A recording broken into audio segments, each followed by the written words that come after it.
लोकतंत्र और संविधान से। वैसे तो बिहार का हर शहर भगवान भरोसे है, टेरर है, आतंक। आखिर क्या कारण है कि बिहार में एसपीटी ट्रायल नहीं होते? आखिर क्या कारण है कि बिहार में अपराधियों को 3 महीने 4 महीने के अंदर बेल दे दिया जाता है? 6-6, 5-5 मर्डर होने के बावजूद, कोर्ट सजा हो जाने के बावजूद न्यायालय के बेल दे देती है। क्या 6 मर्डर के बाद और जिसको 302 में सजा हो जाए और वो जेल से भी मर्डर करवाता हो, उस पर केस हो? लगभग सभी शहर की स्थिति यही है बिहार में। यदि मैं वैशाली जाता हूं तो हर दिन किसी न किसी मर्डर में जाता हूं। यदि मैं नालंदा जाता हूं तो हर दिन किसी न किसी मर्डर में जाता हूं। एक तरफ यदि हमारे डिप्टी सीएम साहब हैं जो मेरे नेता हैं, एक तरफ हमारे मुख्यमंत्री जी हैं जो मेरे गार्जियन हैं। हमेशा मैं इन बातों को कहता हूं। छोड़ दीजिए, बिहार के अन्य चीजों पर कभी बात नहीं होती है। ना राइट ऑफ एजुकेशन पर, ना राइट ऑफ हेल्थ पर, ना राइट ऑफ जस्टिस पर, ना राइट ऑफ इकोनॉमी पर, ना किसान पर, ना रोजगार पे, नियोजित शिक्षक पे। हर पॉलिसी हमारी नौकरी के सवाल पर गलत हो जाती है।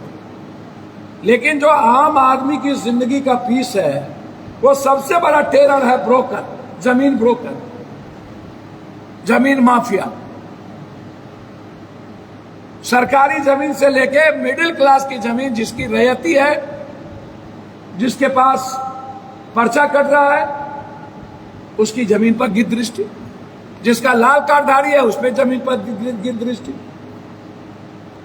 और हर दिन हमको ऐसी घटना में जाना पड़ता है।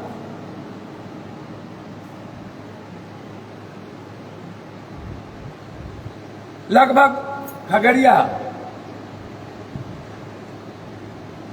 कह करके गोली मार देना, चंदन की हत्या के बाद गवाह को गोली मार देना,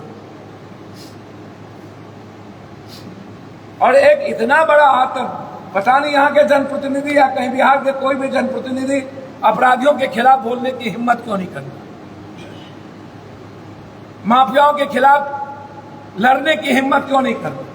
और क्या कारण है दरोगा से लेकर डीएसपी तक सब के सब बालू, शराब, जमीन माफियाओं के वसूली में लगे रहते हैं? क्या उनके लिए सीआरपीसी नहीं है? क्या वो इन्वेस्टिगेशन अफसर नहीं है? क्या उनको समय पर चार्जशीट नहीं देना चाहिए? क्या वो आम आदमी की सुरक्षा के लिए है, अपराधियों को सजा दिलाने के लिए है, कि वो बालू शराब माफियाओं के अपराधियों को प्रोटेक्ट करने के लिए, उससे पैसा वसूल के उसको पूरा के पूरा आजाद करने के लिए? आखिर नेता पदाधिकारियों के का ये लोग आका क्यों हैं? अपराधी माफिया ही विपक्ष को, सत्ता को, उनके इर्द गिर्द, जब किसी विपक्ष का और किसी नेता का गाड़ी आएगा, चारों तरफ या तो दलाल होता है, या तो माफिया होता है, या तो अपराधी होता है। कोई कॉमन आदमी क्यों नहीं होता? सिर्फ बड़े लोग, जमीन माफिया, बालू माफिया। आप उठा के देख लीजिए किसकी गाड़ी होती है। अगर लाने जाएंगे माफिया, सर्किट हाउस में माफिया, काय आम आदमी से सरोकार क्यों नहीं है?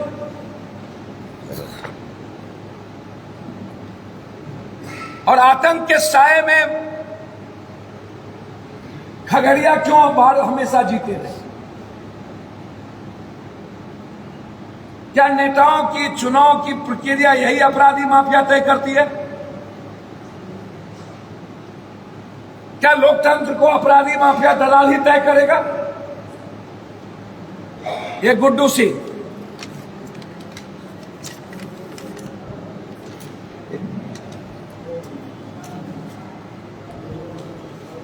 और ये गुड्डू सिंह का भाई सुड्डू सिंह 2017 से फरार है, पूर्व प्रमुख पति बबलू वर्मा की हत्याकांड से। न घर की कुर्की हुई। इसके भाई गुड्डू सिंह की सजा हो जाने के बाद शंभू सिंह में, ये आप ही लोगों ने छापा है, 2003 में पसरा उप मुखिया शंभू सिंह के कुटुंब रामोतार सिंह 2008 में पसराव पूर्व उप मुखिया शंभू सिंह के पिता जगत नारायण सिंह। 2009 में पसराव के पूर्व उप मुखिया शंभू सिंह के बनोई गुड्डू सिंह के द्वारा कर दी गई।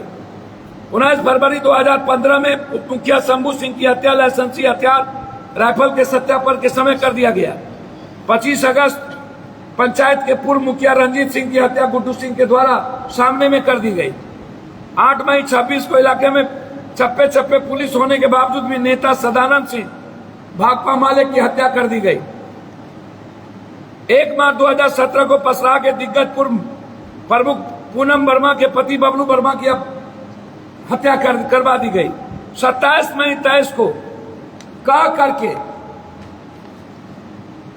कि यदि जीतोगे तो तुरंत मारेंगे, हारोगे तो साल में मारेंगे। साकेत सिंह जो एक राजनीतिक सामाजिक रूप से बनना चाहता था, इसके पहले भी उसकी गोली उसको मारा गया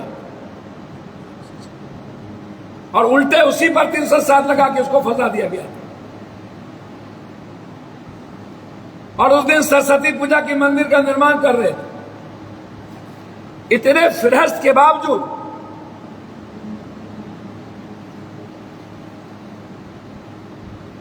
गुड्डू सिंह जेल कैसे निकलते हैं और इन लोगों पर चार्जशीट क्यों नहीं जल्दी होती और एसपीडी ट्रायल की तिलक लगा के फांसी क्यों नहीं? क्या इतने बड़े आतंक जो जानवर से भी बदतर है, हाथी और सिंह जब पागल होता है तो गोली मार दी जाती है, इसको जीने का राइट कैसे है? और वो जेल जब जाता है तो अपने दोनों भाई सुड्डू और राकेश सिंह, ये दोनों भाई शूटर का काम करते हैं, मारते हैं।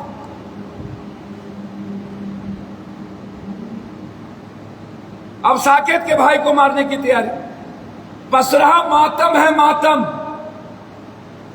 मैं पसराह की आजादी चाहता हूं और जब तक पसराह आजाद नहीं होगा तब तक ये लड़ाई गुड्डू सुड्डू राकेश की पप्पू यादव से होगी।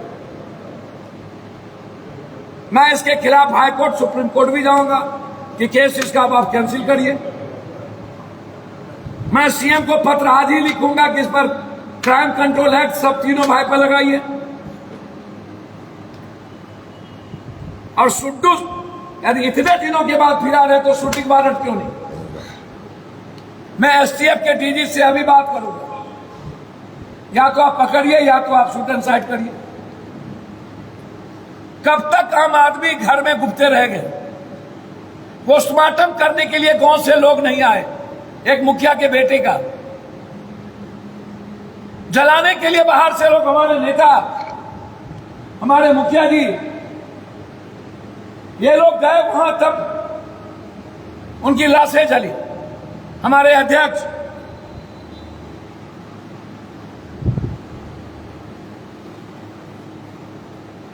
मैं उस परिवार की सुरक्षा एसपी साहब से मैंने आग्रह किया है। एक बॉडीगार्ड था, कुछ दिन पहले उनके बॉडीगार्ड को हटा लिया गया। किस ऑर्डर से, किस के कारण हटाया मैं नहीं जानता, क्योंकि उनकी पत्नी और एक बेटी है, एक भाई है, उनको मारने की साजिश।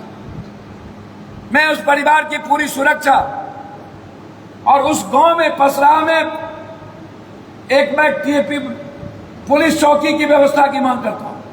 मैं मुख्यमंत्री से लिखूंगा हर कीमत पर एक पुलिस चौकी की व्यवस्था पसराह गांव की आजादी के लिए, उस इलाके की आजादी के लिए।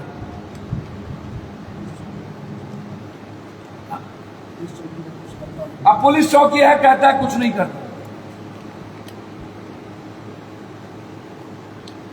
इसीलिए एसपीडी ट्रायल,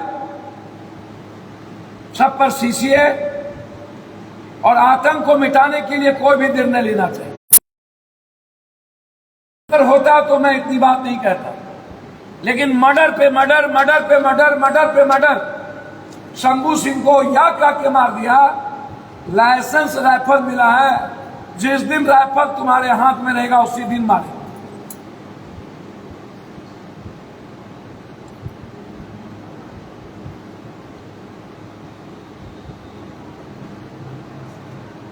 इसलिए आतंक के खिलाफ पप्पू यादव चुनौती है। मैंने पहले भी, आपको याद होगा, ठट्ठा में चुनौती कबूल किया था और मैं क्या किया था, और मैंने कहा था कि ठट्ठा के आतंक को या तो मारेंगे या तो मरवाएंगे या तो जेल में बंद करेंगे, और समय के अंदर मैंने किया। जब जब वो चैलेंज किया हम तब गए, और फिर मैं खगड़िया में इस बात को चैलेंज में लिया, जब तक ये आतंक नाश नहीं होगा तब तक पप्पू यादव की लड़ाई जारी रहेगी। धन्यवाद। कुछ बात पूछनी थी, चूंकि आप लंबी लड़ाई लड़ रहे हैं,